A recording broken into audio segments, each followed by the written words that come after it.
Alam naman nga ninyo na isa sa mga kupunan na interesado sa pagkuha kay Giannis Antetokounmpo ang Miami Heat. Willing ang kanilang prangkisa ang i-offer sa Milwaukee ang majority sa mga key player kagaya ni Tyler Herro.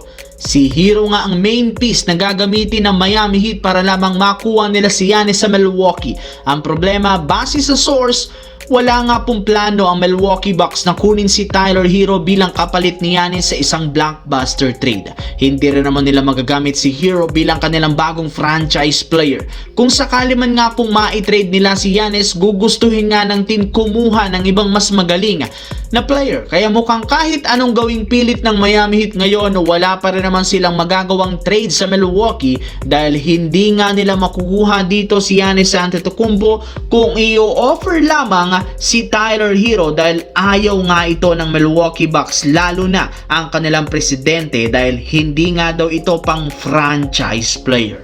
Samantala, dito naman, sinabi nga ni Shai Gilgeous-Alexander na ipapaubaya na lang naman ito sa front office ng OKC Thunder ang gagawing pagbabago sa team sa offseason. Hindi rin naman yan ang kanyang trabaho sa Thunder, pero kung siya ang tatanungin, sa tingin niya, walang problema ang kasalukuyang lineup, sadyang nasira lamang dahil sa sunod-sunod na injury ng kanyang mga kakampi. Kaya mas gusto nga nitong panatilihin ng team ang lahat ng mga key player ngayong off-season. Wala silang dapat baguhin, i-trade o tanggalin sa susunod na linggo. Kayang-kaya pa rin naman ang lineup na mag-compete sa kampyonato next year basta't maging healthy ang lahat.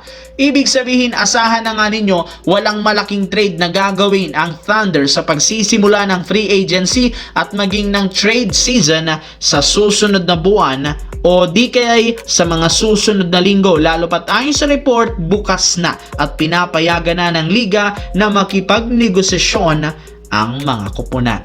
Sa kabilang banda, usap-usapan sa social media, mga idol, ang balita na interesado ang Brooklyn Nets na kunin si Austin Reaves sa free agency na inaasahan na pag-offer sa kanila ng 4 na taon, $178 million na kontrata na aabot sa $44 million per year. Kung inyo nga susumadahin, pang superstar ang ganitong klaseng kontrata na ibibigay nila.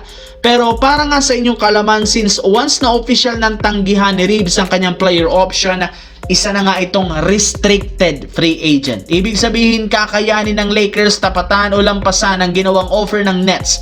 Kung gagawin nila ito, marahil magagawa nilang panatilihin si Reaves. Ngunit kung hindi nila ito bibigyan mas malaking kontrata, asahan na nga ninyong mawawala si AR sa loob ng free agency market sa Lakers na wala silang nakukuhang kapalit. Kailangan ng team magmadali sa paggawa ng desisyon ngayong off-season o di kaya tapatan ang ibibigay na kontrata ng Brooklyn Nets.